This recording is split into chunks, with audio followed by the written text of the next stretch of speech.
Muito boa noite para você que está acompanhando mais um episódio do podcast Saindo do Quadrado. A gente está aqui nessa missão hercúlea de tentar entrevistar todos os pré-candidatos ao governo do Distrito Federal.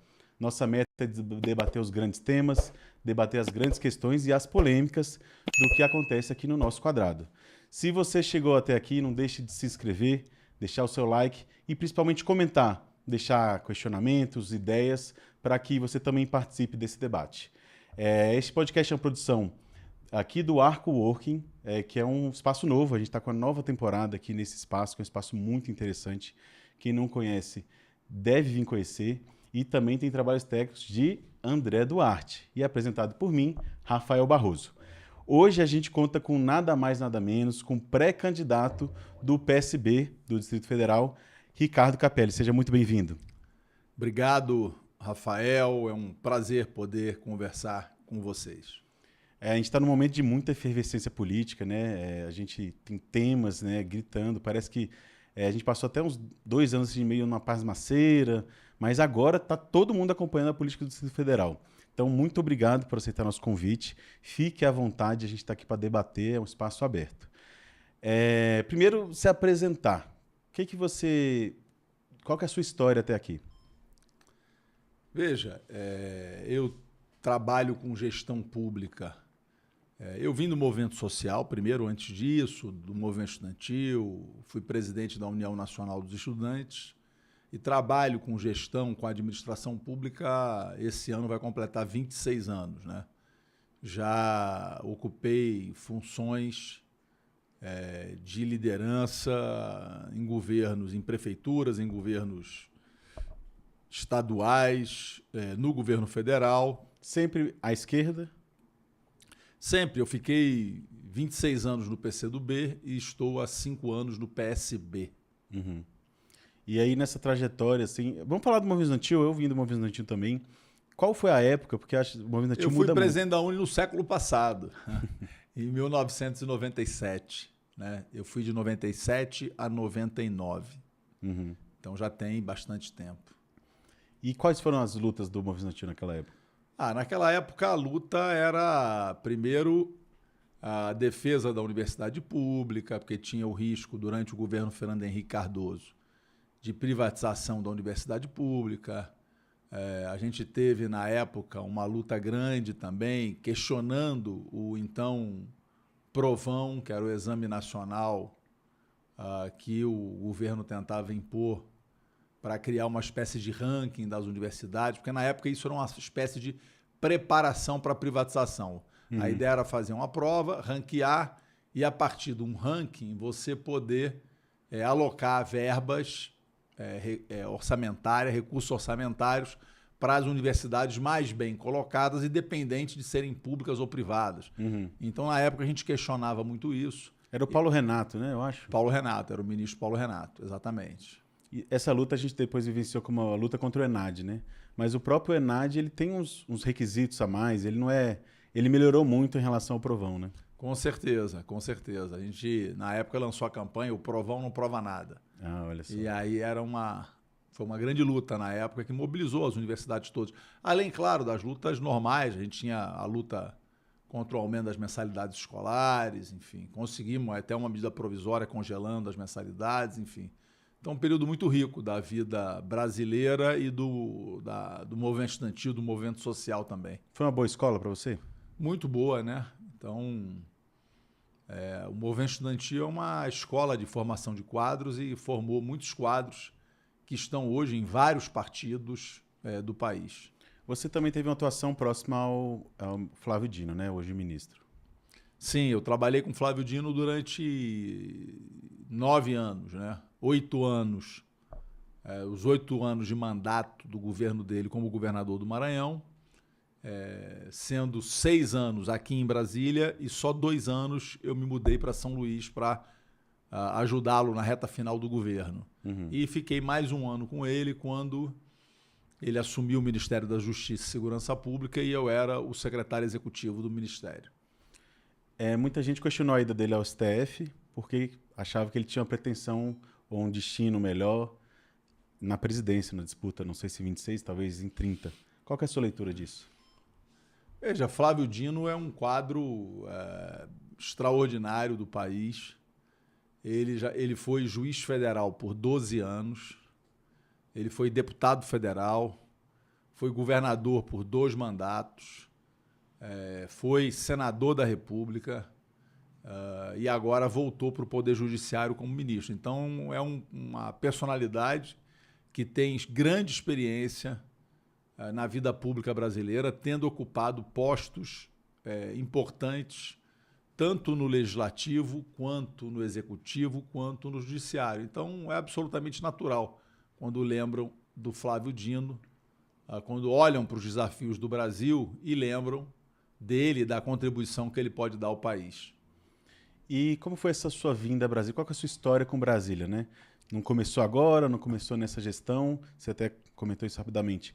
Me fala assim, como que foi a sua chegada aqui a primeira vez? Que eu estou aqui no Distrito Federal há 23 anos. Eu vim para cá trabalhar no primeiro governo do presidente Lula, em 2003. Nesse tempo todo, eu só saí daqui do Distrito Federal 2 vezes. 3 anos para ser secretário da Prefeitura de Nova Iguaçu, quando o Lindbergh Farias foi prefeito, e 2 anos para apoiar o Flávio como secretário do governo do Maranhão em São Luís. Então, desses 23 anos, 17 anos aqui, minha filha mais velha tenho 2 filhos, um de 15 e outro de 11, a minha filha mais velha de 15 anos já é nascida e criada aqui no Distrito Federal. Então, de forma que eu já estou... Já se sente em casa. Já estou aqui, né? 23 anos não é pouco tempo. E qual foi a primeira impressão assim, sobre o Distrito Federal? Veja, o Distrito Federal ele tem uma qualidade de vida, comparando com a média do Brasil, boa, muito acima da média do Brasil. A gente tem todos os problemas que as grandes cidades têm, aqui uma cidade de 3 milhões de habitantes, mas proporcionalmente, até por ter sido uma cidade planejada, ela tem, eu vejo, com problemas menores do que as grandes metrópoles brasileiras, né? Sem contar nas belezas todas daqui, né? A qualidade de vida, a mobilidade, você tem o Lago Paranoá, você tem a arquitetura, né? O modernismo brasileiro todo aqui, as linhas de Niemeyer, a concepção urbanística, né? Um projeto urbanístico original, único. Tem a Chapada aqui do lado. Tem a Chapada aqui do lado, que eu também gosto muito, Pirinópolis, né? Caldas Novas também. É um bom lugar para se morar, né? Assim, as pessoas, às vezes, que nascem aqui, pensam, quero viajar e tal, mas gostam de voltar, né? Com certeza, veja. Foi o lugar que eu escolhi para viver, para criar meus filhos, para viver com a minha família, e que eu gosto muito aqui do Distrito Federal, gosto muito de morar aqui. É uma cidade, enfim, que tem muitos desafios. Eu costumo dizer que a gente tem 2 cidades numa só, né? A gente tem a cidade, você sabe, não sei se você sabe, mas desde janeiro do ano passado, todo mês eu saio de casa e vou morar uma semana numa cidade diferente do Distrito Federal, dormindo na casa das pessoas que gentilmente aceitam me receber. Então já são 14 meses andando pelo Distrito Federal, de forma que hoje eu posso dizer que eu conheço o Distrito Federal muito bem. Quando eu fico uma semana nessas cidades, eu visito todos os equipamentos públicos, eu converso com as pessoas, eu só ando de transporte público, de ônibus ou de metrô, quando existe metrô. E eu vejo hoje 2 cidades numa só. Você tem a cidade concebida por Juscelino, a cidade do cartão postal, da Ponte JK, da Esplanada, onde moram 600, 700 mil pessoas, e você tem o Distrito Federal, onde você tem mais 2 milhões e 300, 2 milhões e 400 mil pessoas que moram nas cidades, grandes cidades, né? Você tem Samambaia hoje com mais de 200 mil habitantes. E crescendo muito, né? Ceilândia com mais de 300 mil habitantes. Samambaia é uma cidade ótima, Você tem, se pegar o Recanto e o Riacho 2, que estão ali colados, nós estamos falando de 130, 140, 150 mil pessoas. Então você tem grandes cidades, Gama, Santa Maria também com mais de 100 mil pessoas. Então você tem grandes cidades, cidades com vida própria, com estruturas próprias. O conceito de cidade satélite morreu, né? Veja, eu acho que tentaram enterrar para esconder as diferenças que ainda existem. Mas aí criaram as regiões administrativas. Mas que nas cidades as pessoas seguem falando nas cidades satélites. Mas acho que a morte do conceito é um pouco de que ela não é satélite, né? Ela tem vida própria. Então, a discussão conceitual. Eu não concordo. Eu acho que a cidade satélite, quando tentaram apagar esse nome, primeiro foi uma tentativa de forma artificial, não enfrentar as diferenças que existem entre as cidades que estão nesse miolo e as demais cidades. Porque as diferenças são gritantes. Quando você pega a diferença de equipamentos públicos, de parques, de mobilidade, da saúde, então, que vive um colapso, o atendimento nos CRAs, enfim, você tem um conjunto de serviços públicos que tem grande diferença das cidades que estão aqui mais no miolo para o conjunto das demais cidades. Então, acho que tentaram acabar com o conceito, achando que acabando com o conceito acabariam com as diferenças. Até porque você segue tendo um problema estrutural aqui no Distrito Federal, que é a ausência de um projeto de desenvolvimento que gere descentralização na cidade. Então, o grosso das pessoas dessas cidades seguem tendo que se deslocar todos os dias para a área central para poder trabalhar e para voltar, com viagens que duram em média 1h20, 1h30, 1h40. Eu sei porque eu estou andando de ônibus, estou vendo isso. Então, as cidades satélites continuam existindo. Não adianta acabar com o nome, porque o conceito e a forma e o olhar do poder central para elas continua o mesmo. É interessante essa interpretação, porque a minha visão é o contrário. Para mim, o conceito de cidade satélite é um conceito que deixa as outras cidades em segundo plano. Então, quem é satélite, ela orbita. E aí, quando você fala de Ceilândia, Taguatinga e várias outras cidades, elas têm protagonismo, né? Então, por isso que o conceito de cidade satélite não tem uma centralidade. E aí eu quero já encaixar com outra pergunta. Mas veja, elas continuam sendo satélites, porque você vai para Santa Maria, qual é o desenvolvimento econômico que você tem em Santa Maria? Todo mundo tem que sair de lá para trabalhar, porque não tem projeto que gere desenvolvimento lá. Mas assim, quando você pega São Sebastião, com mais de 100 mil habitantes, a população sai todo dia para vir trabalhar aqui.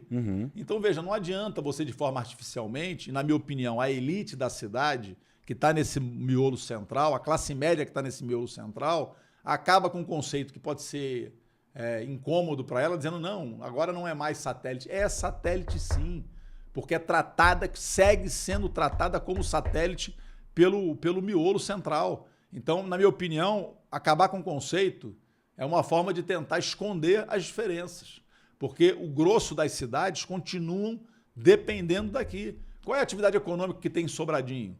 Qual é a atividade econômica que tem no Itapuã e no Paranoá? Essas cidades seguem sendo cidades dormitórios. Sim. O Recanto das Emas, com mais de 100 mil habitantes, junto com o Riacho 2, qual é a atividade econômica que tem lá? Ela segue sendo satélite do ponto de vista de construção do desenvolvimento da cidade. Mas aí você acaba com um conceito para dizer, não, agora vocês não são mais satélites. Mas o que mudou quando acabou o conceito? Na prática não mudou nada. É uma visão interessante. Eu acho que construção de identidade é importante. Então, afirmar a multiplicidade de identidades das cidades é muito importante. Construção de identidade, veja, conceito abstrato é muito bom para a classe média. A classe média que trabalha com esse conceito abstrato de construção de identidade. A gente tem que trabalhar os conceitos concretos da população que está lá.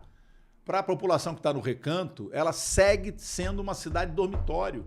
Sim, qual mas é ela o projeto não quer de ser. desenvolvimento? Sim, mas ela não quer ser. Sim, e mudar o nome muda o quê? Não, ajuda. Mudar o nome esconde Você o cria problema. política pública. Não, você mudar... cria política pública. Sim, mas você mudou o cria nome e criou que desenvolvimento. política pública? Uai, mas assim... Nenhuma. As duas coisas têm que andar juntas. Foi só para esconder. Não, pelo contrário. Aí, conectando uma pergunta, o governo Hollenberg trabalhou com o conceito de governo de Brasília, né?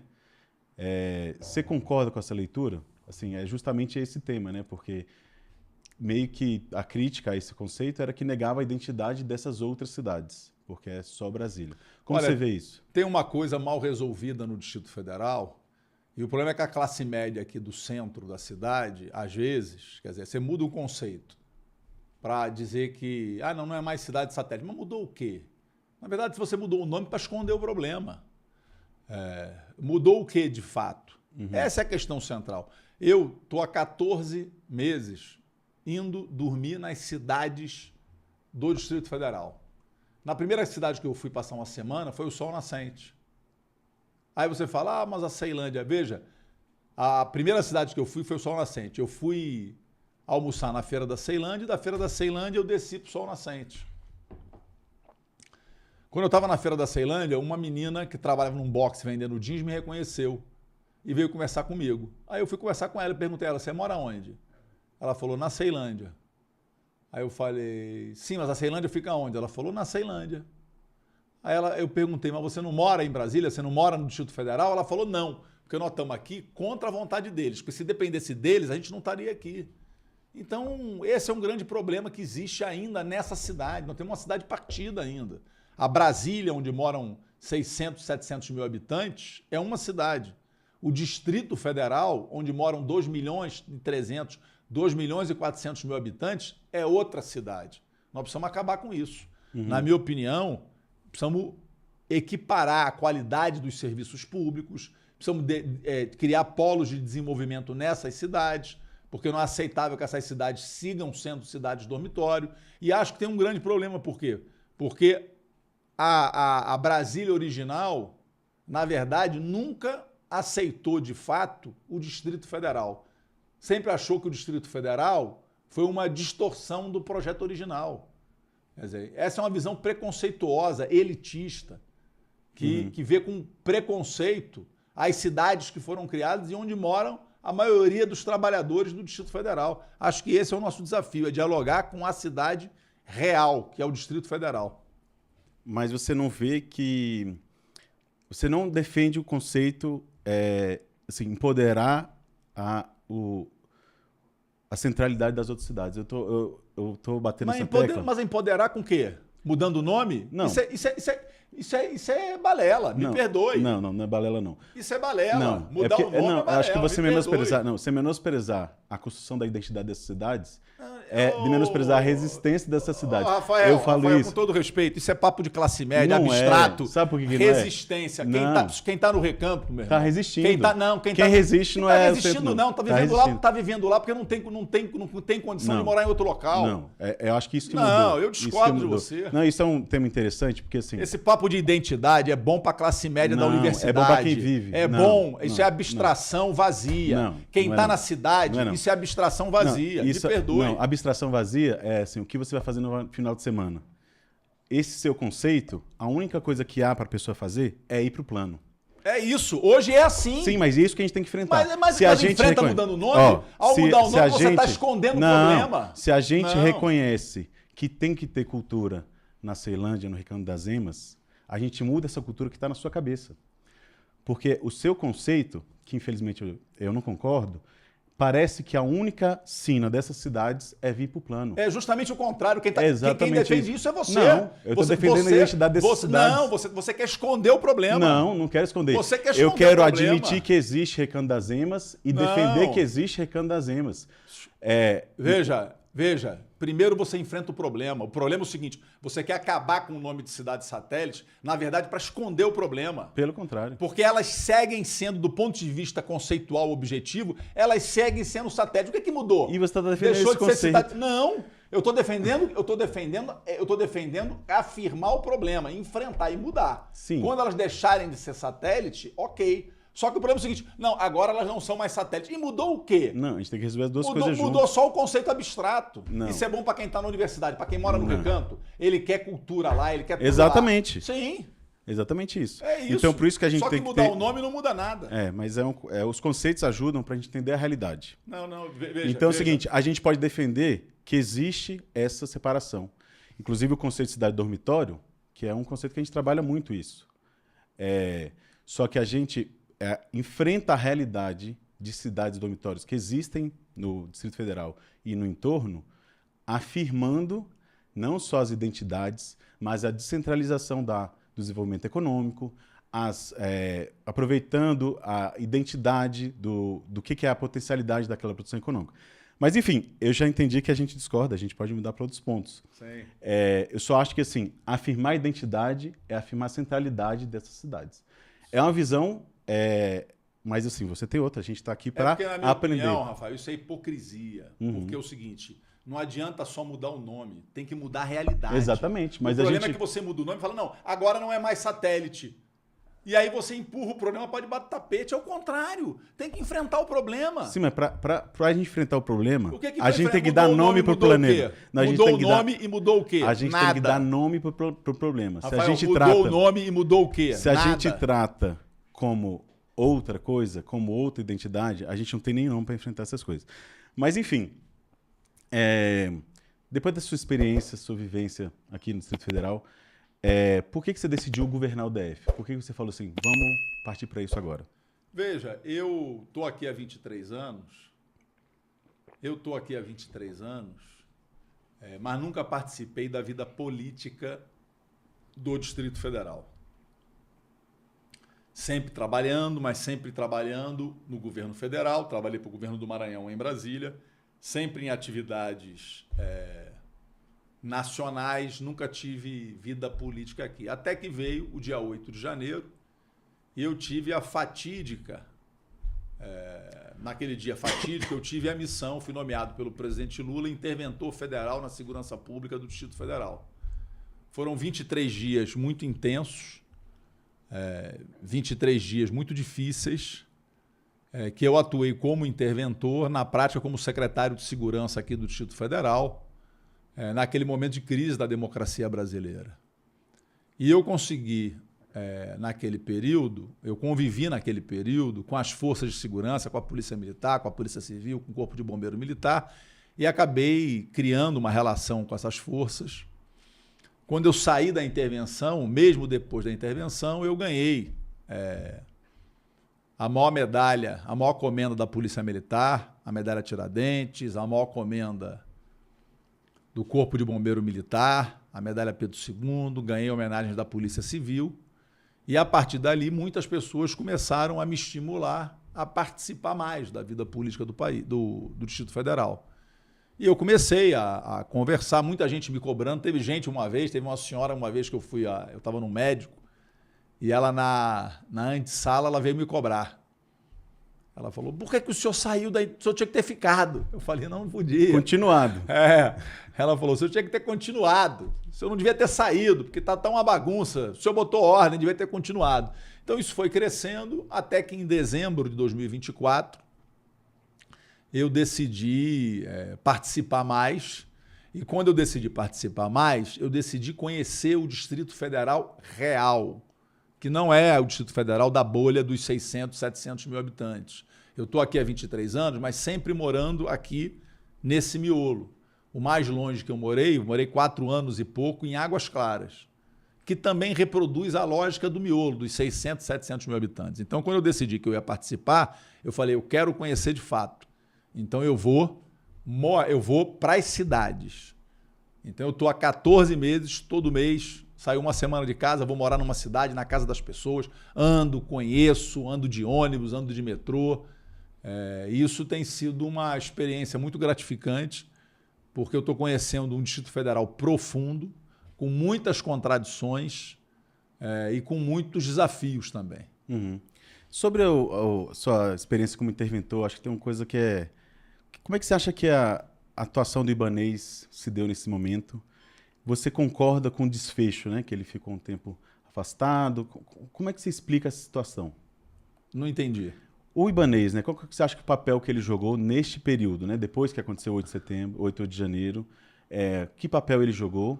E você concorda com o desfecho, né? Ele ficou um tempo sem total gerência do DF, depois retomou. Você acha que foi o jeito correto?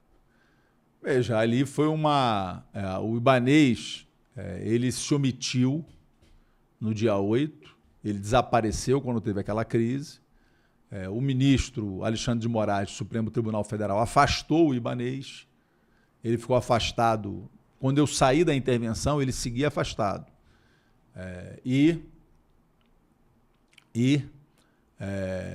Mesmo acaba a intervenção, ele segue afastado, e aí acho que alguns dias, 20, 30 dias depois, o ministro Alexandre de Moraes determina o retorno dele. Teve um inquérito relacionado aos acontecimentos do dia 8, e o ministro que conduz o inquérito retirou o Ibanez do processo no meio do processo, enfim. Então, foi uma questão da justiça brasileira. Sim, mas a sua leitura qual seria? Você concorda? Você acha que faltou? Você acha que a atuação dele Olha, me parece estranho que o comandante da Polícia Militar seja condenado, que o secretário de Segurança seja condenado e que o Ibanez sequer responda a qualquer questão no processo. Me parece estranho isso. E né? quando ele nomeou o secretário de Segurança, ele foi avisado, né? Ficou claro que botar uma pessoa que tinha feito tudo que fez na eleição era uma coisa perigosa. Ele dobrou a aposta, falou, não, vou botar esse, e ele parece ter participado de alguma forma. No mínimo uma irresponsabilidade você pegar o ex-ministro da Justiça e Segurança Pública de Bolsonaro, que conspirou claramente contra a democracia, e nomear secretário de Segurança do governo do Distrito Federal. Vamos lembrar que o governo do Distrito Federal recebe por ano, esse ano vai receber 28 bilhões de reais para cuidar da segurança da capital federal e dos poderes aqui constituídos. Você pegar a segurança da capital e dos poderes aqui constituídos e colocar na mão de um homem que conspirou contra a democracia, me parece, no mínimo, uma irresponsabilidade. Com certeza. E quando você começou, você falou um pouco que no final de 2024, você decidiu participar mais da vida pública, da realidade do Distrito Federal. Qual que você acha que são os principais gargalos que você viu nesse momento? Olha, saúde, sem dúvida alguma. A saúde pública hoje, o orçamento da saúde no ano passado bateu 13 bilhões de reais. O governador que disse isso, inclusive, numa solenidade. Se você pegar o orçamento e dividir pela população do Distrito Federal, dá R$ 4.300 por pessoa. É a maior per capita para a saúde do Brasil. Ela é mais que o dobro da segunda maior per capita. Então tem muito dinheiro. Apesar disso, a gente tem um processo hoje que os hospitais estão em colapso, as UPAs estão em colapso. Eu encontrei já, em algumas unidades de saúde, gente sendo mandada embora, voltar para casa, gente com o braço cortado, porque não tinha fio de sutura para fazer sutura na UPA. Então, acho que esse é o principal problema. Acho que a saúde é o principal problema, é um colapso, tem muito dinheiro, mas é uma gestão desastrosa e envolvida em seguidos escândalos de corrupção. E qual que seria a sua alternativa de gestão, né? O Ibanez, antes de tomar posse, criticou o modelo de gestão do hospital de base, mas expandiu para outras unidades de saúde. Você concorda, manteria? Qual que seria a sua... Veja, o IGES, a ideia do IGES em si, de ter um instrumento com maior flexibilidade para fazer gestão em questões específicas, a ideia em si não é ruim, mas ela virou um antro de corrupção e de apadrinhamento político, virou um cabidão de emprego. Então, do jeito que está, não tem como continuar o IGES, tem que fechar e fazer uma auditoria para compreender tudo que aconteceu ali dentro. Veja, a gestão na saúde hoje, você tem muitas formas de fazer gestão com tecnologia de última geração que lhe permite ter o controle de tudo que acontece na saúde. Aqui no Distrito Federal, você não tem prontuário eletrônico dos pacientes integrado. Você tem um sistema do IGES e outro da Secretaria de Saúde. Esses sistemas não se conversam. Você não tem regulação integrada. Os pacientes ficam jogados nas UPAs, nos hospitais, sem saber para onde vão, porque não tem um sistema de regulação centralizado e integrado. Então, aqui vive um completo descalabro do ponto de vista de gestão. Você tem municípios no Brasil hoje que a pessoa marca a consulta pelo WhatsApp, marca o horário, marca o médico, marca tudo. Quer dizer, governos digitais, modernos, tecnológicos, aqui é possível fazer. Tem muito dinheiro. O problema central é que não tem vontade política. Porque também, se você passa a ter o controle na saúde, você reduz o espaço para o apadrinhamento, para desvio político e para corrupção. Então, você ter tecnologia para fazer a gestão com transparência e eficiência é fundamental. Mas eu não entendi, assim, talvez você criticou o IGES, mas o modelo do IGES você persistiria com outros? Não, veja, você tem que estudar alternativas. Porque, veja, primeiro, você tem que chamar os concursados, tem que ampliar a presença dos concursados, reduzir a precarização. Mas em todos os locais do país, todos os estados, você tem modelos que também trabalham com maior flexibilidade com trabalhadores contratados. Você tem até no governo federal a EBSER. Você tem em alguns estados empresas estaduais públicas. Empresas públicas. Mas empresas públicas. Quer dizer, então, veja, o que eu falo é um modelo que você tem que ter, e a experiência nos estados está mostrando que você ter modelos que permitam maior flexibilidade é importante, até para você poder ter mais rapidez em momentos de crise. Tem uma pandemia, tem um surto de dengue, você ter mais mobilidade. Mas, claro, que o eixo central é fortalecer o SUS, a saúde pública, o Sistema Único de Saúde. Essas 2 últimas semanas, a educação está muito em pauta, né? Principalmente pelos escândalos, que inclusive você está com ações relacionadas, né? O que você acha que seria o seu principal programa para a educação? Veja, a educação hoje é outro setor que vive um abandono completo. 2/3 dos professores são temporários. E temporários precarizados. Por quê? Porque eles ficam na escola até dezembro, eles são devolvidos para o banco, só retornam para a escola do meio de fevereiro para frente, só vão receber em março ou abril. É um absurdo. 2/3 dos professores não participam do planejamento pedagógico. Quer dizer, como é que você tem 2/3 da rede que não faz o planejamento, não tem metas, não tem nada? Quer dizer, absolutamente 2/3 dos profissionais estão precarizados. Então, esse é um grande problema. Veja, você tem na educação hoje também o abandono de qualquer perspectiva de avanço do horário integral. Eu fui pesquisar no censo escolar de 2024 percentual de alunos no horário integral no Distrito Federal. No ensino fundamental, percentual de alunos no horário integral. O Distrito Federal é o 21º do Brasil. No ensino médio, em alunos no horário integral, o Distrito Federal é o último lugar do Brasil. Está em 27º. Isso é um absurdo também. Então, como pode? Quer dizer, foi abandonado completamente o horizonte de buscar colocar nossos jovens, nossas crianças, em 7 horas ou mais nas escolas, no horário integral. Então, veja, isso está abandonado, isso é um absurdo.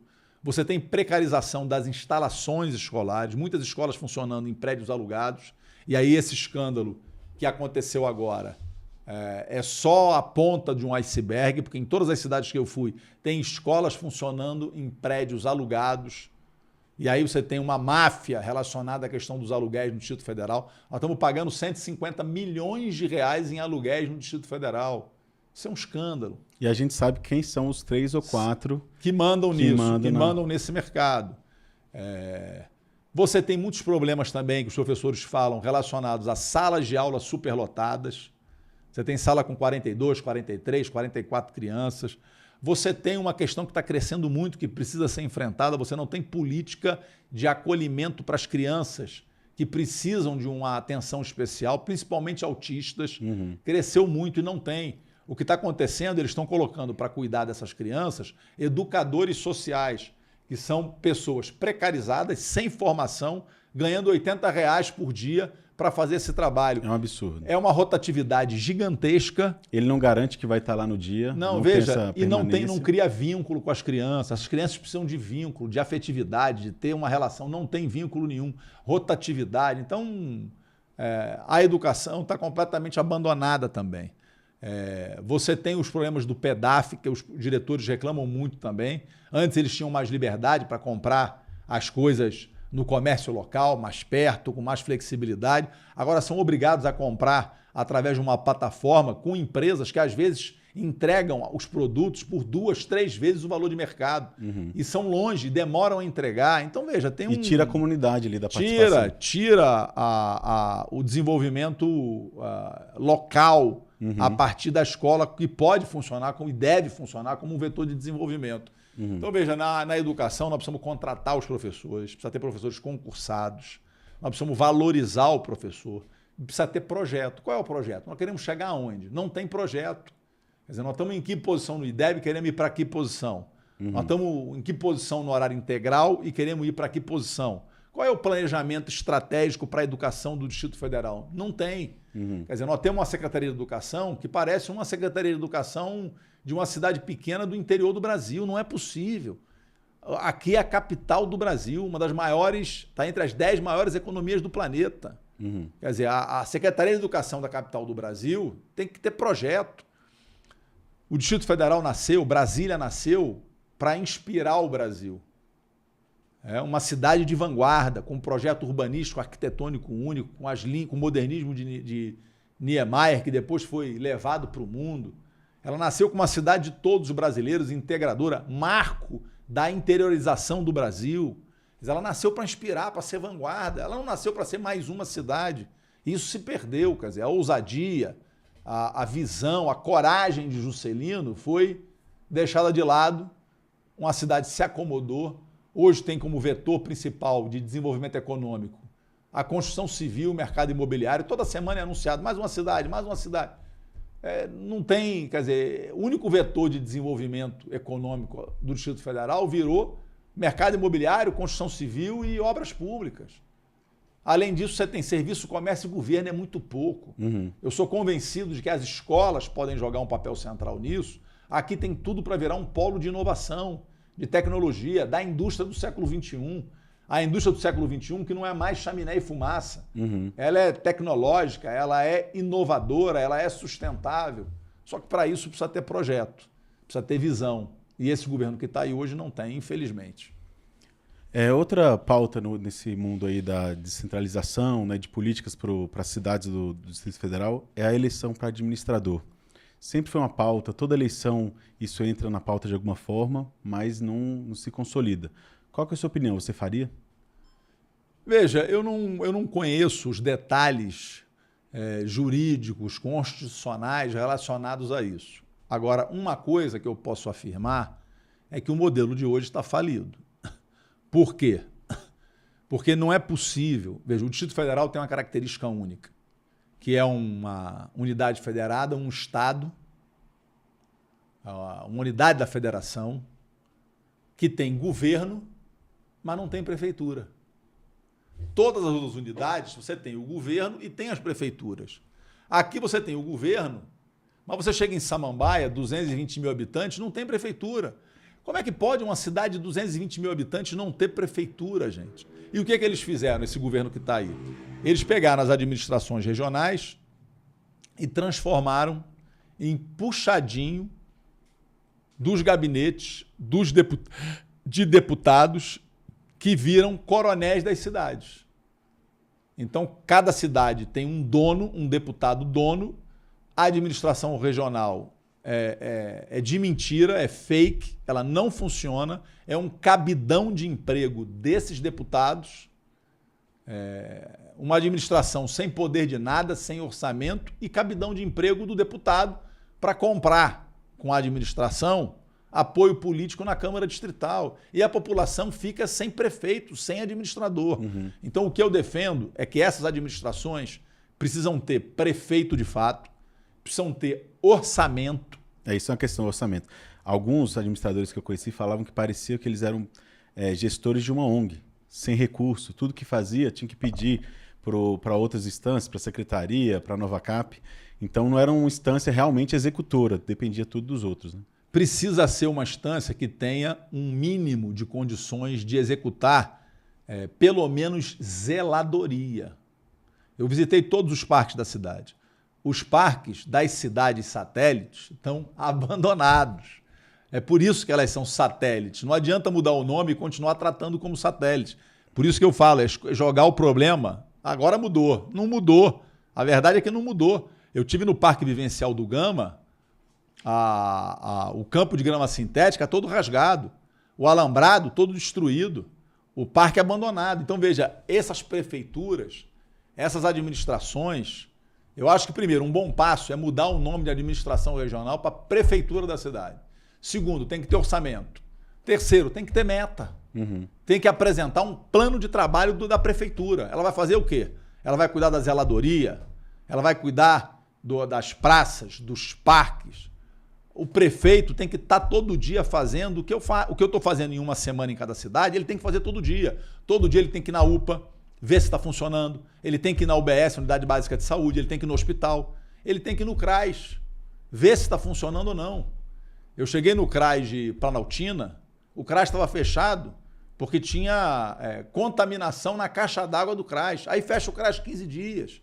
Eu cheguei em Planaltina, o Centro Olímpico estava fechado, porque venceu o contrato da instituição que administra o Centro Olímpico, eles não fizeram a renovação, e aí como não tinha contrato, o Centro Olímpico fez. Quer dizer, o prefeito da cidade tem que estar ali todo dia, fiscalizando os serviços públicos, cobrando dos órgãos, informando o governador, e ele tem que ter uma capacidade mínima de pelo menos realizar a pequena zeladoria da cidade. 95% das pessoas não sabem o nome do seu administrador, a verdade é essa, né? Não, porque boa parte dos administradores nem moram nas cidades. Tem isso também.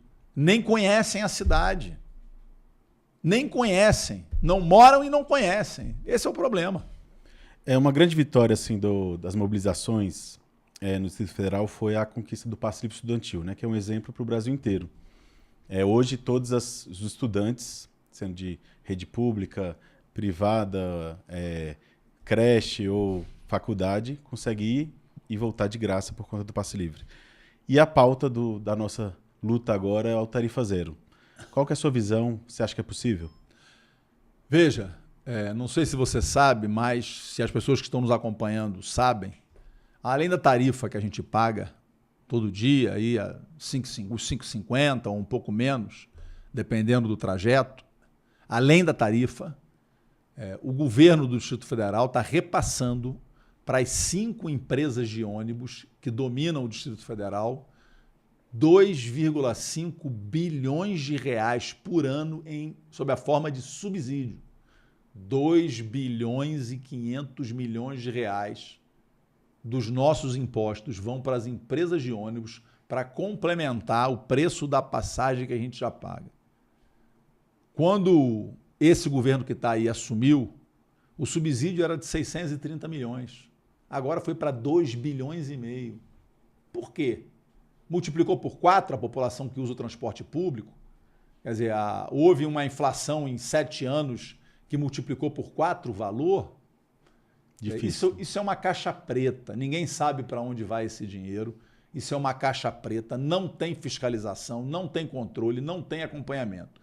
O que eu posso dizer é que com esse valor que já está sendo pago hoje, a tarifa já era para ser zero, não era só no domingo não, era para ser zero todos os dias. Quer dizer, ou você coloca a tarifa zero todos os dias, ou você faz uma revisão drástica desse subsídio e faz mais metrô. Veja, o custo médio do quilômetro de metrô para Santa Maria, para o Gama, para o Recanto, é de 100 milhões por quilômetro. Com 2 bilhões e 500 milhões, você faz 25 quilômetros de metrô por ano. Você já teria colocado o metrô na cidade toda. Mas metrô tem custos de gestão também, né? Não é uma operação barata, né? Veja, 2,5 bi de subsídio para as empresas de ônibus. Eu acho que dá para fazer o metrô e dá para operar com muita tranquilidade. Até porque, veja, não tem justificativa para não ter metrô para o Gama. Nós estamos numa reta, plano, é barato. Metrô para Santa Maria, metrô para o Recanto. Você pode debater o metrô para sair da norte, para Sobradinho, em função da inclinação. Aí tem alguns complicadores a mais. Mesmo assim, dá para fazer. Veja, a saída aqui é transporte sobre trilho. Quer dizer, não adianta. Você pode continuar abrindo a avenida, abre a avenida, faz mergulhão, faz viaduto, não vai resolver. Se você continuar tendo uma lógica de uma cidade onde todo mundo tem que se deslocar para o centro para trabalhar e voltar, Não há avenida que resolva. O governo anunciou essa semana criar uma nova cidade no Tororó. 100 mil pessoas. Essas 100 mil pessoas que vão para lá, como é que vão... Aí eles falaram, não, vamos botar cidade, porque essa cidade vai gerar um novo polo de desenvolvimento. É errado. Primeiro você gera o polo de desenvolvimento, depois você bota a cidade. Mas eles vão botar a cidade, mais 100 mil pessoas, para ter que vir pela ponte JK ou pela barragem, pela ponte ali da barragem, todos os dias para o plano para trabalhar. Vai entupir tudo. Então, veja,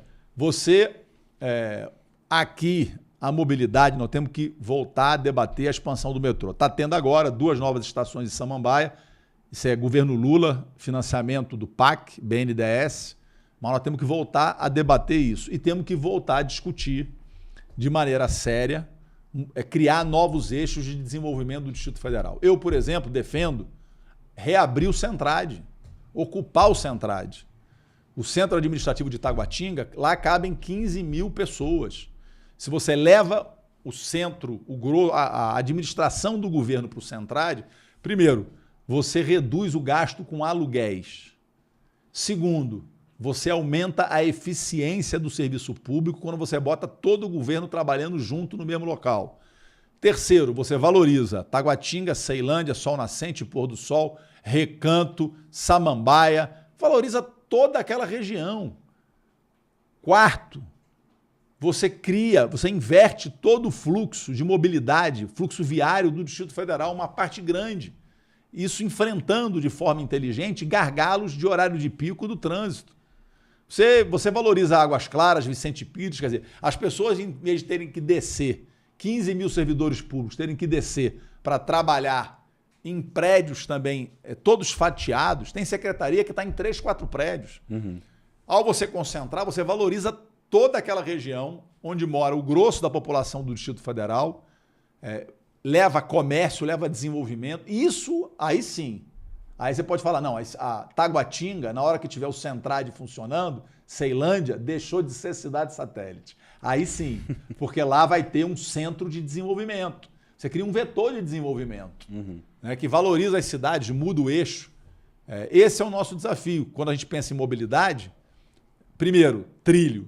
Segundo, criar efetivamente polos que levem à descentralização.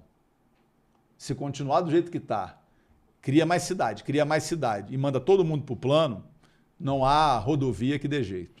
Você falou dessas criações de novas cidades, enfim, por interesses econômicos, né? Brasília parece às vezes muito, e o Distrito Federal parece muito sujeito ao interesse dos mesmos, né?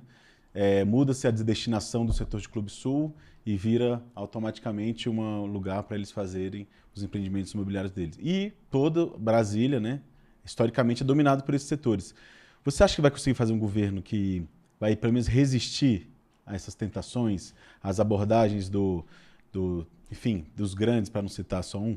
Não, resistir não, nós vamos mudar. Senão não faz sentido. Vamos governar para quê? O poder pelo poder não faz sentido, quer dizer, poder é para você fazer transformações. E é isso que a gente vai fazer. Veja, não é ser contra o mercado imobiliário, não é ser contra a construção civil, não é ser contra as obras públicas, que elas têm, todos esses 3 vetores, mercado imobiliário, construção civil, obras públicas, têm que continuar existindo. Agora, o Distrito Federal não pode ser só isso. O problema é que, pela ausência de projeto e de planejamento, o Distrito Federal virou somente o paraíso das obras. Não pode ser só isso. A gente tem que criar outros vetores de desenvolvimento econômico que apontem para o futuro da cidade. Esse é que é o desafio. A gente está num momento pré-eleitoral, né, onde se formam chapas, se decidem lideranças, né? Você acha que a gente tem capacidade, como esquerda, de construir uma chapa única que unifique a esquerda? Qual que você acha que é o caminho? Como é que você vê a eleição? Como que vai estar a esquerda em 2026? Veja, eu acho que o desafio não é unir a esquerda. Eu acho que o desafio é construir uma frente ampla que vá além da esquerda. Eu acredito que nós temos que unir a esquerda, mas nós temos que atrair, inclusive, setores de centro e de centro-direita que são contra esse projeto representado por Ibanez e Celina Leão. Nós precisamos não brigar com a realidade. Na eleição passada, o presidente Lula, que é a maior liderança do Brasil, da história do Brasil, e a maior liderança da esquerda brasileira, o presidente Lula teve no Distrito Federal 38% no primeiro turno e 42% no segundo turno. O presidente Lula não conseguiu fazer a maioria dos votos aqui. A gente acha que uma chapa de esquerda vai conseguir ter mais votos que o presidente Lula? Então, se a gente quer ganhar a eleição, porque tem gente, Rafael, que acha que não é possível ganhar a eleição aqui. Eu acredito que é possível ganhar a eleição no Distrito Federal. Só que para ganhar a eleição, nós temos que unificar a esquerda, mas nós temos que ter a capacidade de dialogar e de compor uma chapa com o centro também, se a gente quer ganhar a eleição. Quem, por exemplo? Com o Regufe, acho que temos que conversar com o Regufe, temos que conversar com a Paula Belmonte, temos que conversar com outros atores de centro, outros partidos. Você já começou essa conversa? Já, converso toda semana, entendeu? Acho que nós temos que ter uma relação amistosa e pactuada com o ex-governador Arruda, porque ele hoje faz oposição ao Buriti também. Se a gente for o segundo turno, e eu tenho muita confiança, muita fé de que a gente vai, se a gente for contra a Celina, a gente vai querer o apoio desses atores ou não? Para ganhar a eleição. Veja, eu não estou nesse processo para marcar a posição. Eu estou nesse processo para a gente derrotar o projeto que está instalado hoje no Buriti e para a gente ganhar a eleição. E a gente não ganha a eleição no Distrito Federal apenas com a esquerda. Nós vamos ter que ter a capacidade de ampliar, de conversar com quem não pensa exatamente como a gente. E como que seria a relação, por exemplo, do PSB com o PT? Vocês têm conversado? O que tem sido construído? Não, há esperança de, pelo menos, esse início do trabalho da unificação do nosso campo. A gente vai conseguir fazer dessa vez? Veja, eu tenho confiança. A relação do PSB com o PT é a melhor possível. O presidente Lula tem como vice Geraldo Alckmin, do PSB. O PSB apoia o presidente Lula desde 1989. Então, nas candidaturas todas do presidente Lula, o PSB apoiou. Então, a relação é muito boa. Agora, é natural que cada partido, nessa fase, coloque seus projetos, coloque seus pleitos. Mas eu tenho confiança, fé, de que a gente vai conseguir não só construir a unidade do campo, mas também ampliar, atraindo outros atores que podem nos ajudar a ganhar a eleição. Muito interessante, gente. Você está acompanhando agora, não deixe de se inscrever para que mais gente veja. Deixe seu comentário, participe. E agora a gente está chegando na hora que eu acho mais divertida do nosso podcast, que é o Jogo da Discórdia. Você sabe o que é o Jogo da Discórdia? Não. Vamos ver, eu vou chamar a vinheta. A gente tem vinheta aí. Olha aí.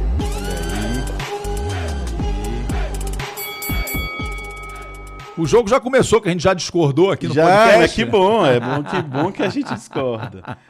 A gente concorda, não vai concordar em tudo sempre, não né? Mas olha assim lá. Que é bom. A gente vai agora, basicamente,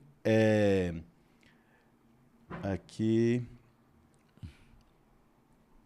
deixa eu ver, aí. Basicamente a gente tem aqui nesse jogo as principais personalidades que já passaram pelo DF e a gente tem uma escala. Ela pode parecer ao contrário, né? Mas usando gírias do Distrito Federal, a gente tem o boto fé, o gosto, o indiferente, o nada contra, que é meio confuso, mas é o nada contra, assim, na verdade você não gosta da pessoa, mas não quer, né, explorar isso bem. E o bem paia, que está aqui, acho que saiu no paia. E o bem paia, que é a gíria do Distrito Federal, que é aquela pessoa que realmente você não curte. É o tirar do chapéu do Raul Gil. Então vamos jogar aqui na ordem. Eu vou até botar meu óculos. Bote o óculos para ver melhor. Está aqui na tela grande. Temos... vamos começar com o Lula. Você falou dele. Eu gosto de pegar assim para sair da ordem sem não se preparar, para pegar no susto. Lula, você bota fé ou ele é bem paia?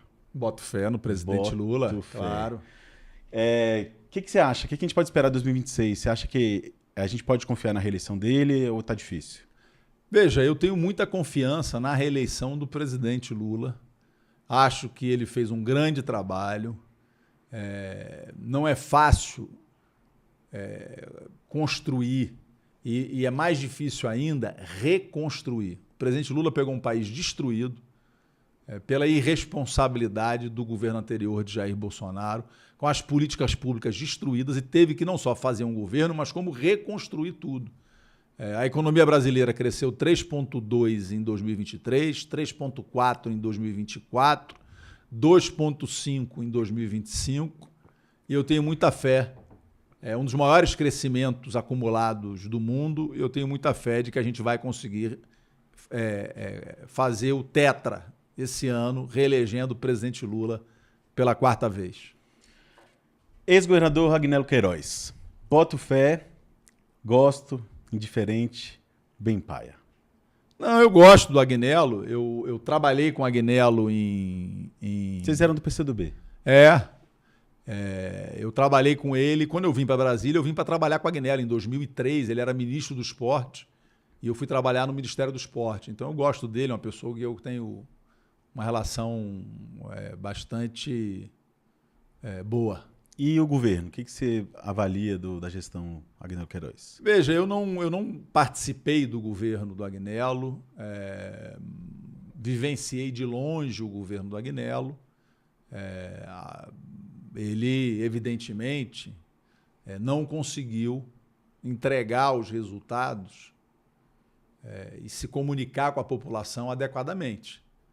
Uma vez que ele, governador no cargo, sequer conseguiu ir ao segundo turno da eleição. Então, é óbvio que teve dificuldades no governo dele. Pronto. Ex-senador, ex-governador, Cristóvão Buarque também. Onde você colocaria? Eu boto fé. Boto fé. Gosto muito do Cristóvão. Cristóvão é uma inspiração. Cristóvão reitor, Cristóvão governador, Cristóvão ministro da Educação. Todas as vezes que eu converso com o Cristóvão, ele é um apaixonado, um entusiasta da educação como ferramenta de transformação social. Então, é uma inspiração, gosto muito. Boto fé. Boto fé. Agora, senador Isalci Lucas. Boto fé, gosto, diferente, nada contra, ou bem paia? Quais são as opções? Bem paia é a pior. Certo. Nada contra é que assim, nossa, nada contra, mas não gosto. Mas eu vou botar o Isalci no bem paia, porque eu até tenho uma relação amistosa com o Isalci, mas acho que ele está completamente perdido. Isalci era do PSDB, aí ele vai para o PL para defender o Bolsonaro, aí agora ele defende o apoio à candidatura do Arruda, que não é do partido dele. Eu acho que ele está meio perdido. Ele está meio que nem biruta de aeroporto. Ele vê um vento para lá, ele vai. Ele vê um vento para lá, ele vai. Então, para mim, agora, não tenho nada pessoalmente contra ele, mas ele está bem paia agora. Bem paia. Vamos ver como é que ele vai se colocar nessa eleição agora. Senadora Leila. Boto fé, gosto, nada contra o bem paia. Veja, eu boto fé na senadora Leila. Eu gosto muito dela, ela foi uma parlamentar muito leal ao presidente Lula, uma senadora leal ao presidente Lula, e é uma personalidade do país, não só no parlamento, mas no esporte. Eu trabalhei com esporte durante muito tempo, então ela é uma referência e ela consegue expressar tudo aquilo de bom que o esporte pode representar na vida da sociedade, além de uma grande senadora. Então, boto fé na Leila. Boto fé na Leila. Agora vamos Jair Bolsonaro, que está no noticiário essa semana novamente. Não é o boto fé, imagino. Não, Bolsonaro é bem paia, né? Bem sinceramente. O que ele fez no Brasil, o ataque... Não só o descalabro na pandemia, né, quando ele debochou, riu das pessoas morrendo, mas os ataques dele à democracia são inaceitáveis. Senador José Antônio Regufe. Boto fé também no Regufe. Gosto do Regufe. Eu acho que ele é um político... Ele não foi candidato nas últimas eleições. Ele quase foi, né? Quase foi. Houve uma manobra do Ibanez que tomou o partido dele. Mas acho que o Regufe faz falta no debate político do Distrito Federal, porque ele é uma pessoa do bem, uma pessoa ponderada, equilibrada. Nesse momento de muita polarização, faz falta alguém como o Regufe. E é uma pessoa que, desde que eu iniciei essa caminhada, converso sempre com ele se tornou um amigo querido, independente do que vai acontecer no processo eleitoral. Ele é, para mim, hoje, um amigo querido. E que acompanha de perto todas as disputas aí, né? Eu tô vendo que ele tá bem antenado. Sim. Joaquim Roriz, ex-governador, bem paia, nada contra, indiferente, gosto ou boto fé? Veja, eu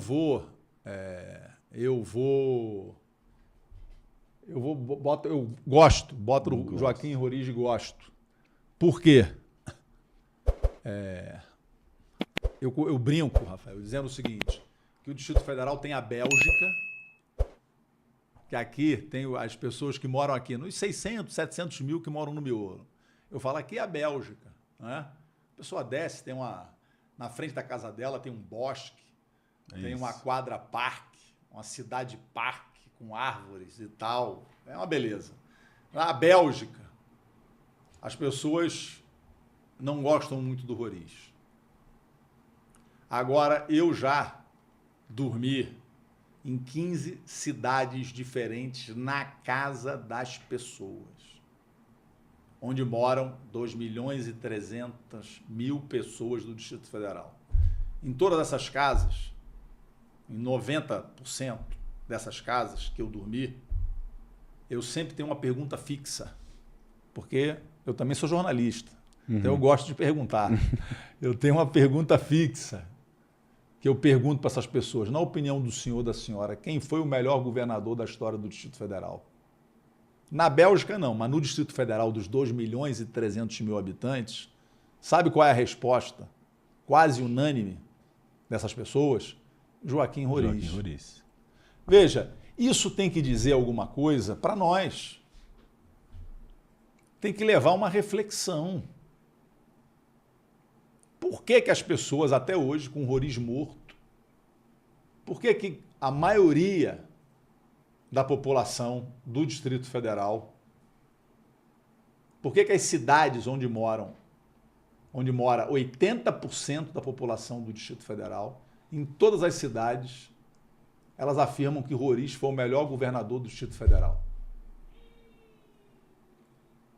Veja, quem não reflete sobre isso, quem critica e não reflete sobre isso, demonstra, na minha opinião, arrogância. E alienação. Prepotência.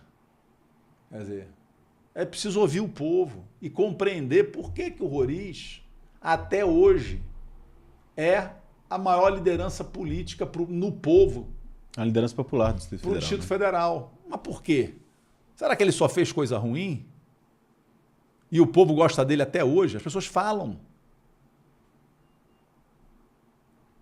Eu fiquei nas cidades, na casa das pessoas. Eu fiquei, Rafael, essa é super curiosa, eu fiquei em Samambaia, na casa de uma professora que é militante do PT desde a década de 80. Ela tem um quadro na sala dela do pai dela com Lula. E eu perguntei a ela. A resposta dela? Joaquim Roriz. Para ela, o melhor governador. É. Então, veja, não precisamos refletir sobre isso. Né? O campo progressista, a esquerda, precisa refletir sobre isso. E fazer uma autocrítica também, né? Porque, veja, muitas vezes, acho que uma parte do campo progressista ficou agarrado a uma visão idealista de defesa do projeto original de Juscelino. E às vezes, sem perceber, acabou desenvolvendo um preconceito com o Distrito Federal popular. Eu, em Samambaia, na semana que eu fiquei lá, eu conheci pessoas de 8 cidades diferentes do Maranhão. A Ceilândia, Samambaia, o Sol Nascente, são cidades absolutamente nordestinas. Com certeza. Quer dizer, Samambaia, 220 mil habitantes, é uma mega cidade hoje, tem tudo em Samambaia. Uma cidade inteiramente criada pelo Roriz. Santa Maria, 120 mil habitantes, uma cidade inteiramente criada pelo Roriz. Então veja, você chega nas cidades, tem Vila Roriz em Planaltina. É, exatamente. Tem Vila Roriz, eu sei porque eu conheço, eu estou dormindo nas cidades, Rafa. Veja, eu vou chegar nessa eleição desafiando qualquer candidato a conhecer mais o Distrito Federal do que eu conheço. Veja, tem Vila Roriz em Planaltina, tem Vila Roriz no Gama. Eu desci para tomar banho na Loca, na cachoeira do lado da Vila Roriz. Uhum. Então veja, e a gente vai desconhecer a importância que ele teve na construção do Distrito Federal? 2 pessoas. É interessante, tem uma outra coisa interessante. Quem é que elegeu o presidente Lula? Mulheres, classe D e E. Nas classes D e E que eu ando no Distrito Federal, no povo, na base da pirâmide, eu vi, nesses 14 meses que eu estou andando, 2 pessoas serem chamadas de papai pelo povo. Papai Lula e papai Roriz. Uhum. São as 2 lideranças populares que... Mas isso não leva o campo progressista a fazer nenhuma reflexão sobre isso? Não, e a esquerda como um todo, passou anos fazendo uma crítica elitista ao Roriz. Criticando a distribuição de lotes de uma forma despolitizada. Não era nem assim, não, tinha que ter feito infraestrutura, que às vezes pode ser uma crítica válida. Mas não, era na negativa. E a esquerda do Distrito Federal passou 15 anos repetindo esse argumento. Então, acho que é um erro que a gente cometeu e não cansa de cometer. Veja, Rafael, e aí quando chega a eleição, na última eleição, a esquerda ganhou na Asa Norte. Foi o único lugar que a esquerda ganhou. E aí quando foi para as cidades populares, tomou de 7-1. Isso não diz nada pra gente? Precisa mudar a estratégia aí, né? Isso não nos leva a nenhuma... Aí quando você vai... Aí eu fui andar no povo. 15 cidades, 14 meses, dormindo na casa das pessoas. Eu vou para casa das pessoas e eu pergunto, quem foi o melhor governador? É praticamente unânime, todo mundo fala Joaquim Roriz. É o povo falando. Isso não nos leva a nenhuma reflexão. Exatamente. Então, veja, nessa aí eu vou ficar com o povo. Então, eu gosto do Roriz. Beleza. Então, já para continuar nesse clima, vamos discutir agora o atual governador Ibanez Rocha. Aí é o último lugar ali, como é que é? Bem paia. Bem paia. Ele porque, é bem veja, paia para Ricardo veja, Capelli. Ibanez Rocha pegou o governo do Distrito Federal absolutamente arrumado, com as contas em dia. Hollenberg sofre as críticas do governo dele, mas as críticas que ele sofre é porque ele foi um gestor responsável, deixou tudo em dia. Ibanez pegou um governo todo em dia. Ele quebrou o BRB, afundou o BRB com fraudes bilionárias, ele faliu a saúde do Distrito Federal, ele acabou com a educação, a política de assistência social, eu visitei todos os CRAs, centros de referência, está abandonada, não tem profissional, é uma zona. Esse ano, o orçamento do Distrito Federal começou o ano com quase 1 bi negativo. E vai bater, porque não vai fechar agora em março, vai bater 3 a 4 bi negativo. Ele está começando a cortar, ele quebrou o Estado. Então, veja, não tenho nada pessoal contra ele, apesar dele me processar quase toda semana, porque ele tenta me calar, ele tenta impedir que eu fale as coisas que precisam ser ditas. Na democracia, o Ibanez, pela prepotência, pelo autoritarismo, ele não se acostumou a ter oposição. E desde que eu entrei nesse processo, eu faço oposição, porque é própria da democracia. Na democracia tem situação e tem oposição. O Ibanez se acostumou a só ter situação. Todo mundo era da base. E aí ele fica muito incomodado quando tem oposição. E eu faço oposição porque eu estou andando no meio do povo. E eu estou vendo gente morrendo na fila da saúde na capital do Brasil. Isso é inaceitável. A gente estava procurando aqui no último episódio um nome para esse abuso do poder judiciário que o Ibanez parece ostentar. Ele tem muitas relações, muitas capacidades no meio jurídico, e ele parece que usa isso contra seus adversários. Você anunciou aí essa semana que vai soltar alguma coisa, que está preparando alguma coisa contra os advogados dele, contra quem está com ele nessa batalha aí. O que vem por aí? Eu estou curioso. Não, veja, eu não anunciei que vou soltar nada. Eu só anunciei que, veja, que está todo mundo vendo o que está acontecendo. Todo mundo sabe como funciona a República dos Escritórios de Advocacia de Ibanez Rocha. E o que eu disse é que está todo mundo vendo, todo mundo sabe o que acontece, as pessoas sabem o que acontece na Nova Cap, o pessoal sabe o que acontece nas relações com as 5 empresas de ônibus do Distrito Federal. Ele acha o quê? Que ninguém está vendo, que ninguém sabe o que está acontecendo? Todo mundo sabe quem é que manda em todos os contratos da saúde. Não é o secretário, não é o presidente do IGES. Brasília inteira sabe. E eles acham que isso aí não vai dar em nada? Opa, vamos ver. Ex-governador José Roberto Arruda. Boto fé, gosto, indiferente, nada contra o bem pai. E já anuncio que estou com o zap aqui do Arruda para trazer ele aqui. A minha história de militância, assim, fui muito opositor ao Arruda, mas vai ser muito bem recebido aqui como o senhor foi também. Então, fica já o chamado aberto aqui para o Arruda vir aqui debater com a gente. Você acha ele bem paia ou você bota fé? Eu gosto do Arruda. Acho que ele errou, ele cometeu erros, mas o Arruda tem uma coisa que ele anda no meio do povo. Ele ouve a população. Ele tem uma relação com o povo, tem um vetor popular nele, diferente desse governo que está aí, que não gosta do povo. Eles não gostam do povo. Ibanez não anda no meio do povo. Ibanez, quando vai cheio de segurança em ambiente controlado, com uma postura arrogante, autoritária, do poder acima do povo. A Celina, a mesma coisa.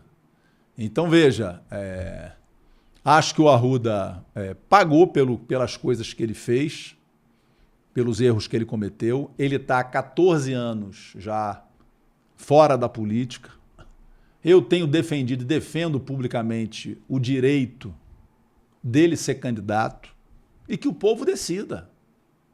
Vamos decidir no voto, na eleição. Veja, e ele será meu adversário. Mas acho que tem que decidir no voto. Não dá para ficar decidindo a eleição no tapetão. Porque o que o Ibanez fez aqui na última eleição, ele tirou o Regufe no tapetão. Aí agora ele se movimenta para tirar o Arruda no tapetão. Tem medo do voto, tem medo do povo. Ele e Celina. Então, eu construí uma relação bastante cordial com o ex-governador Arruda. Não estaremos. As pessoas me perguntam, mas você, quando fala do Arruda, então vocês vão estar junto, vai estar junto? Não, nós não estaremos juntos. O Arruda corre numa raia separada, são campos diferentes, mas eu tenho respeito e gosto porque a gente tem estabelecido uma relação. Eu tenho defendido aqui, Rafael, o seguinte: nós temos que montar uma frente para derrotar o projeto de poder que se instalou no Buriti. Uma frente no primeiro ou no segundo turno. Acho que dificilmente nós estaremos com a Arruda no primeiro turno, mas eu tenho muita confiança de que a gente, unificando o campo progressista e ampliando com outros elementos de centro, nós vamos ao segundo turno e vamos precisar do apoio de todos para ganhar a eleição. Ex-governador Rodrigo Hollenberg. Esse aí eu boto fé, porque ele é um companheiro de partido, uma pessoa das mais corretas que eu já conheci na minha vida, uma pessoa completamente desprendida, não é uma pessoa pequena. Quando eu comecei a me movimentar aqui primeiro, antes disso, um grande parlamentar, um grande deputado, um grande senador. O Rodrigo, nunca viu o Rodrigo pedir nada para ele. É só ligado às grandes causas do Brasil. E quando eu comecei a participar das questões políticas aqui do Distrito Federal, muita gente veio me falar, não, cuidado, porque no PSB o Rodrigo manda sozinho e só faz tudo para ele. O que eu estou vendo é exatamente o contrário. Uhum. Eu estou vendo da parte dele grandeza, largueza, generosidade. Ele está trabalhando para construir um projeto político para o PSB aqui, que não é o projeto dele, é o projeto coletivo do partido.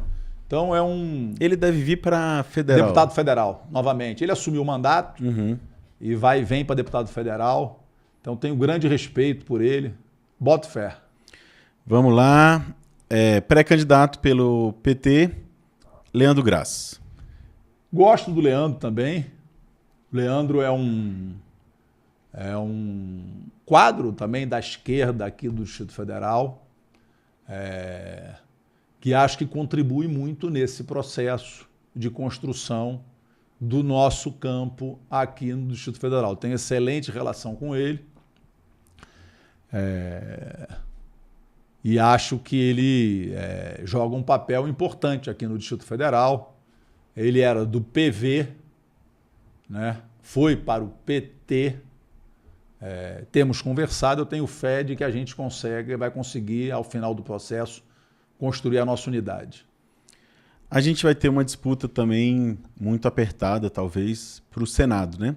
E interessante, talvez com essa mudança aí do Ibanez, a gente não sabe se ele vai ser candidato ao Senado. Se ele não for, vão ser uma candidatura só com mulheres, né? Os nomes que se colocaram foram Bia Kicis, Leila Barros, Érica Cocai e a gente não sabe o destino da Michele, né? Não, o Regufe é candidato ao Senado também. Ah, ele é candidato ao Senado? É candidato ao Senado. Ah, sim. Temos o Regufe. Então, o Regufe também. Até agora. Até agora. Pode aparecer mais, alguns podem sair. Onde você colocaria a Bia Kicis? Veja, eu boto ela bem paia também. Veja, porque ela representa a extrema-direita histriônica, da gritaria, da polarização, sem capacidade de diálogo. Isso é muito ruim para o Brasil. Ficou faltando aqui, mas Celina Leão. Não sei por que não está nessa seleção aqui.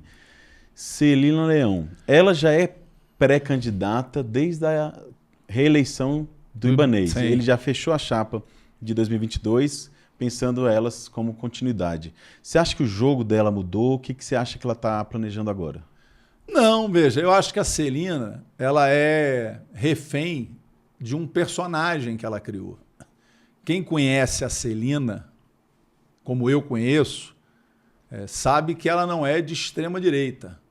Só que ela hoje é dependente da extrema direita para viabilizar a candidatura dela. Se o PL decidir lançar um candidato, acabou a Celina. Então ela fica posando de radical de extrema direita. Ela faz questão de sempre ir para São Paulo quando tem. É um personagem.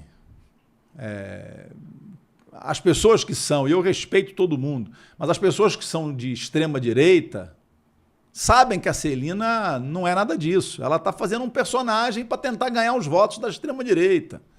Então acho que ela vai para uma posição muito ruim, porque a gente precisa fazer política com convicção, não por oportunismo.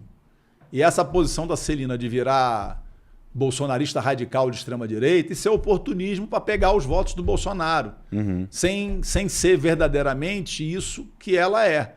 Então eu vejo, enfim, de forma lamentável, esse caminho que ela escolheu. Vendo o mapa político do Distrito Federal, né? Eu queria que você me ajudasse a lembrar quem que é de centro, né? Porque aí você falou alguns, né? O Regufe, a Paula Belmonte. Faltou a Paula Belmonte aqui também. Onde você colocaria a Paula Belmonte? Gosto da Paula Belmonte, gosto muito dela. Ela tem um trabalho muito importante na Câmara Distrital, faz uma oposição qualificada. E ela se afastou do bolsonarismo. Não, ela rompeu com o bolsonarismo e faz oposição ao governo ibanês.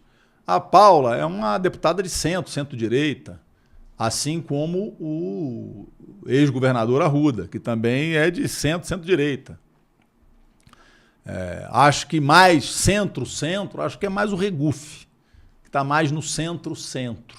Não é? Mas eu defendo, veja, vamos olhar ali para aquele quadro. Se a gente juntar, tiver a capacidade... A Paula está aí? Você já subiu a Paula para o gosto ali? Não, faltou a foto dela, eu não coloquei, mas eu vou colocar depois. Muito bem. Mas veja, se a gente juntar ali o boto fé e o gosto, num segundo turno, eu não tenho dúvida de que a gente derrota o pessoal pai aí. Esse é o nosso desafio. Essa é a sua meta, tentar fazer essa frente ampla. Esse é o nosso desafio, no primeiro ou no segundo turno. E o que atrapalha da gente conseguir isso? Eu acho que, às vezes, incompreensões. Né? E a gente precisa decidir. A gente quer ganhar a eleição ou a gente quer marcar a posição? Porque tem gente que acha que não é possível ganhar a eleição, que dá o jogo como jogado. Entrega o jogo antes de entrar em campo. Eu não sou desses. Eu sou dos que entram em campo sempre acreditando na vitória e lutando por ela até o final. Sempre jogando. Sempre jogando. Qual que é uma mensagem que sua candidatura vai trazer? Se fosse resumir em uma frase, o que Capelli vai trazer em 2026? Veja, vamos trazer sonho, esperança do Distrito Federal voltar a ser grande, do Distrito Federal voltar a ter projeto.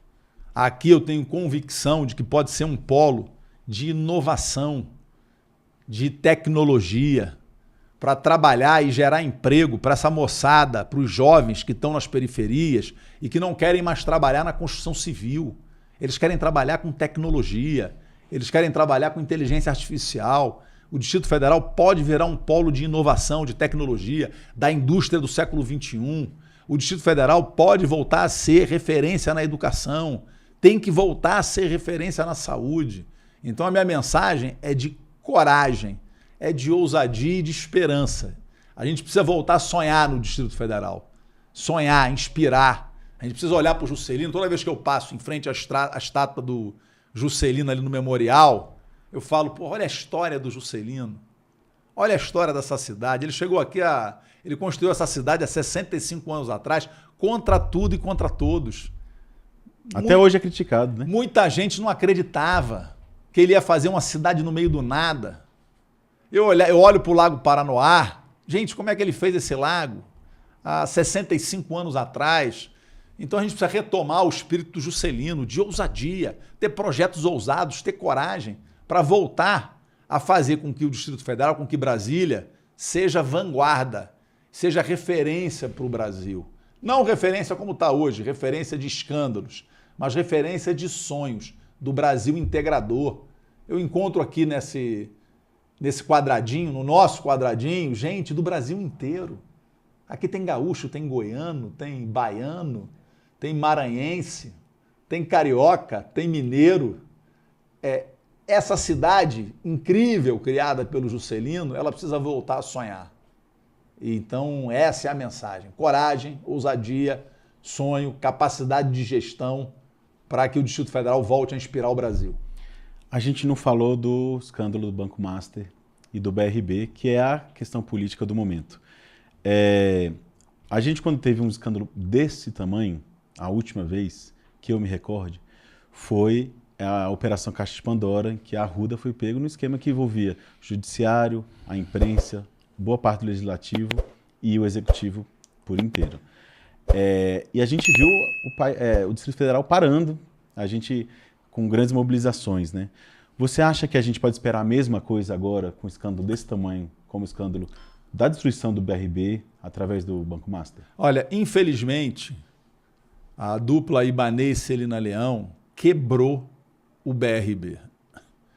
E eu tenho muita confiança no trabalho técnico profissional da Polícia Federal, tenho muita confiança na Justiça e acredito que a delação do banqueiro responsável por essas fraudes, Daniel Worcário, está a caminho.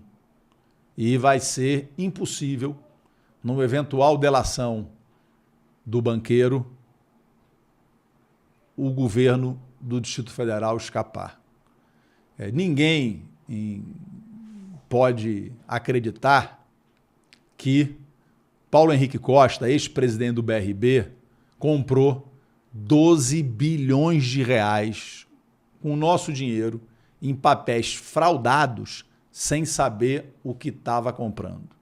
Ninguém pode acreditar que ele comprou 12 bilhões em papéis fraudados sem que houvesse determinação expressa do governador para que ele fizesse isso. O governador admitiu que já esteve na casa de Daniel Worcário, depois Worcário esteve na casa de Ibanez. Só que Ibanez diz, na minha opinião, debochando da população do Distrito Federal, que em todos esses encontros com o banqueiro, ele entrou mudo e saiu calado. Alguém acredita nisso? Então, acho que até as eleições, muita coisa ainda vai acontecer aqui no Distrito Federal. Então é isso. Agradeço muito a sua presença, a sua participação e as discordâncias também. A gente não está aqui só para concordar, não. Será sempre bem-vindo. A gente quer discutir nesse podcast os grandes temas da cidade, nossas grandes lutas e o nosso futuro, especialmente. Você que assistiu até aqui, não deixe de se inscrever, marca o sininho e comenta. Faz toda a diferença no resultado do nosso trabalho. Muito obrigado. Viu? Obrigado, Rafael. Foi um imenso prazer. Mas você vai ver que, no fundo, a nossa única discordância tem convergência. Que a gente está junto para defender as cidades do Distrito Federal. Obrigado, foi um prazer imenso.